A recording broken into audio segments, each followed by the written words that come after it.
Assalamu alaikum wa rahmatullahi wa barakatuh. Blessings to all of you. So, there is 108 names mentioned in the Quran. We said that before. And the main name with everything starts is Allah. So Allah is translated simply as God, but if you translate it as the source, you will understand much better what actually happens. So when we think, for example, the question, where does our thoughts come from?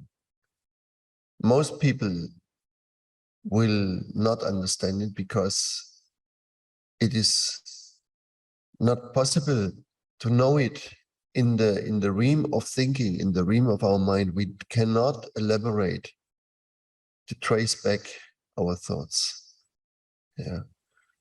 And the reason is because what we think when we talk to ourselves, that it is ourselves, it is not ourselves, but it is the divine talking, using our mind, because the source talks to itself. The source talks to the source. And the way the source talks, is mentioned through the divine names. So the source, Allah talks, for example, to Qadir, to the power, no? Or the source talks to its aspect of Wadud, love. Or the source talks to the aspect of Hasib, the accountant. Yeah. So in this way, the way the source talks, that is the way it manifests. And we are thinking, one of our greatest illusions is to think that we have our own thoughts. Yeah. And I know this is a little bit of a shocking theory, but it is what actually happens. Yeah. This is the game. You think yourself in a situation, you think yourself in a life, you think yourself being somebody. Yeah. And this somebody changes even through our whole life. You think of yourself this way, then you think of yourself in another way. And the way why we think on ourselves in different ways is because we just don't know. Yeah. We don't know ourselves. Now, when you come to know yourself, the first thing you understand is that there is a shadow self. Yeah. So you go and look into the shadow self. Then you understand that the whole self is not really existent. Yeah. It's not really there, because what happens with us when we experience the divine is that this self has to go. And this is what is mentioned when the Prophet says, die before you die. Yeah. It is not the physical body that dies. It is not the emotions that die. It is our I amness that dies. It is this thought, it is this understanding that I am a separate person, that I am an individual person that exists in this cosmos. That idea dies. Yeah, this is what dies, you know. So it's our mind which dies, and that is the moment the experience with the divine can happen. It cannot happen within our mind. It cannot happen within the I am, that I am such and such, and I'm this and that, and I'm this, and because the source just talks to itself. Yeah. So when we do a plan, when we say we are doing something, we have an idea, we are doing this plan, we're not doing this plan. And it is also mentioned in the Book of Love, in the Holy Quran, that we are doing this plan, and then we get informed that it is said, and no, there is another planner, and he's the better planner. Yeah, and that is the source. Yeah, the source does the plan, and it does it absolute. It cannot be different. So what we experience is the same thing again. There is a director who made a movie, right? And we are watching this movie. And while we are watching this movie, we lose ourselves and identify with certain characters of the movie. Yeah. Depends what is written for us, with which character we should identify. So we are the hero, we are the bad guy, we are whatever there is, we are the sad one, and so on and so on. And in this way, we experience our life. And the awakening is to awaken from this identification. That means awakening. What should be the awakening? It is you dream a dream about something that does not exist. And you awaken. Yeah. And you understand, oh, this was a dream, right? And the dream was very intense. The dream was maybe nightmare dream. You were persecuted, you were falling, you were shot, you were this, you were that. Or very heavy things happened to you emotionally that you thought, oh my God, this is a total disaster, right? But you wake up and you understand, thanks God, it is not real. And the very same thing happens with us. And now look, what is the new world trying? Yeah, Zuckerberg tries to develop the meta universe, the meta platform, where everyone can be what he dreams to be. Yeah, and every life is supposed to enter inside there, and this is what we are going to do. We are going to destroy the planet in a way that we don't want to know, or that we can't even go outside anymore. Yeah, for whatever reasons, be it the virus is running around our head, be it that the air cannot be breathed, that we are coming to a situation where we can just meet online, where we can just live in a digital way. Yeah, it's already coming more and more and more and more, right? I'm not saying this happens tomorrow, but there is these tendencies there, and there is these isolations, there is this cutting off of many things that happen in the world. And when something reduces, yeah, it means also something comes to an end and something new comes, and we will have to make a jump. And there's these two sides where either learn to live analog with the earth and the technology, whatever it is, can harmonize with this analog world, with this natural world, with our planet, with the system of our planet, or we go in a completely different way and we choose more to develop machines, and how that will be is difficult to say. I also don't want to think it honestly, yeah, because what you think is in some way what you support, right? So important is to know that there are three reasons why we do things. Now, the first reason is that we do things because we suffer. So our spirituality, usually 90% of people, is based on suffering. You suffer, and to come out of suffering, you meditate, you pray, you do a lot of things that you hope that will change the suffering, right? Then there is a state where you act out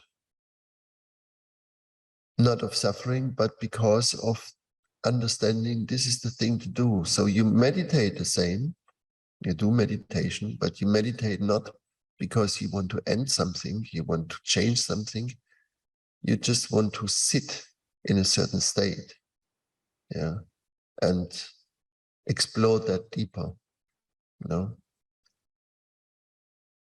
In Sanskrit, the first one is called tamas. Tamas is suffering. Yeah, tamas is all that suffering. The last one would be called sattvic. Yeah.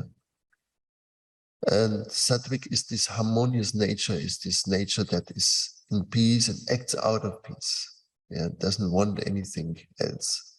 Acts out of harmony, acts out of happiness, of bliss. Yeah. And in between is Rajasi. And Rajasi means desires. Yeah, what we would call in Sufism Dunya. Yeah. The Dunya is a very difficult thing in Sufism. In Islam has been misunderstood a lot. Yeah. Because Dunya is not creation. Yeah. Dunya is our creation. It is how we look into the world. Yeah. And we look into the world with suffering, desires. Yeah. And that is our dunya. Okay. So Rajasi would be translated in Arabic maybe with hawa. Yeah, that is desires. And hawa is not only bad. Yeah. It is not just sensual desires. It is all kinds of desires, technological desires. It's all kinds of creativity also inside there. So it is between tamas and sattvic. Yeah.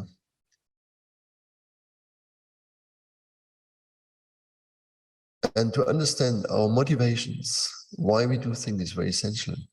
Because basically all the religious world is based on tamas. Yeah, there is suffering, and I want to go out. And my hope, my promise is I end up in a situation of paradise, of forgiveness, of a better life, right? Well, the sattvic person is not oriented in this way. Yeah. Everything which is desired out of suffering, has a good chance to come back to suffering. Yeah. Remember one thing, the source talks to itself. Yeah. And the same way we talk to ourselves, thinking this is ourself. And when that stops, when that idea stops, I'm talking to myself. Yeah. I'm the one talking. And you never find an answer who you are because you talk to yourself. You can question yourself for ages who you are, but you will not be answered through talking. Yeah, that is the simple fact, no? And in Sufism, the answer is very clear.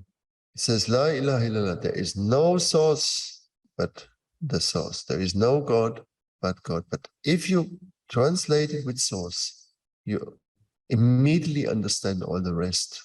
Yeah. If you just translate it by God, yeah. And it says in the Surah Al-Fatih, it's not in the name of God. It's by the name of God. That is what is the translation. Yeah. Bismillah means by the name, not in the name. Yeah. It's by the name. So by the name of Allah, yeah, which then is translated as God. Yeah. But there is not this word God there actually. So it has many, many, many meanings. Yeah, it can mean almost anything. Yeah. But to translate it as the source brings us in contact. And when we think of Laylatul Qadr again, that past, Laylatul Qadr is the night of power, right? And it's described that the whole world makes sajda, the whole world disappears, if you are experiencing it. So the source talks to the force, yeah, and the force hits us, yeah, or the love hits us, or the truth hits us, yeah. We cannot escape from it. Whatever the source wants you to experience, yeah, that will happen, yeah. And this is what the source writes. Let's say the source writes in this divine tablet what it wants to write. Yeah. Beyond your own fearful writing, which happens only in your sphere. It does not happen anywhere else. It is not really connected with the world in itself. Yeah. It happens in your world. You see what you want to see and you create what you want to create, and it's reflected what you again want to see. Yeah. So when you go beyond that, you will not ask anymore anything to change, because it is irrelevant. What is written, what is most important is how you enjoy what is written. Yeah. How do you enjoy? How much energy you have to enjoy? That is the most important. Yeah. If you are rich, but there is nobody to enjoy, for example, with you, what is the point? Yeah. You can't enjoy it, or you're handicapped, you're not healthy. Yeah. What is the point then to be rich? And so it's always about yourself, how you are with yourself, how you can enjoy yourself first. That is the point. Yeah. That defines everything else. So when you find this, when you can increase this way, enjoying yourself by yourself, you know, without doing something special, just sitting by yourself. And you can do that, let's say 2 minutes, 5 minutes, 10 minutes, half an hour, that much you can expect that people enjoy to be with you. Yeah. And that's why it's the reason the meditation is in our time essentially. It's a must. It's not anymore obligatory, voluntary. It should be a must. Yeah. And when you do when you contemplate, meditate, pray, doing mantra, holding the rules, holding to purity as much as you can, that will break the matrix of I'm this or I'm that. Yeah.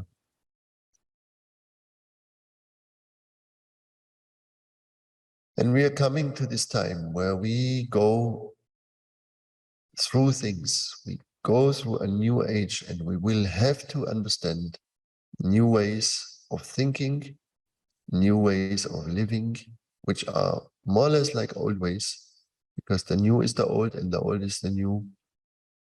But in a different level of harmony, you know.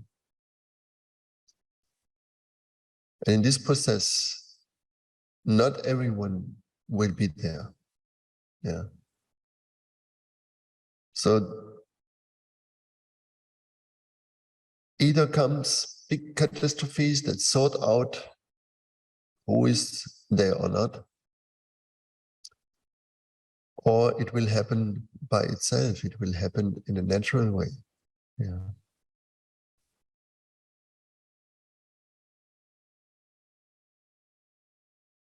I hope this gives sense to you and guidance, and makes your life clearer, the way you intend things. No? Thank you very much. Assalamu alaikum wa rahmatullahi wa barakatuh.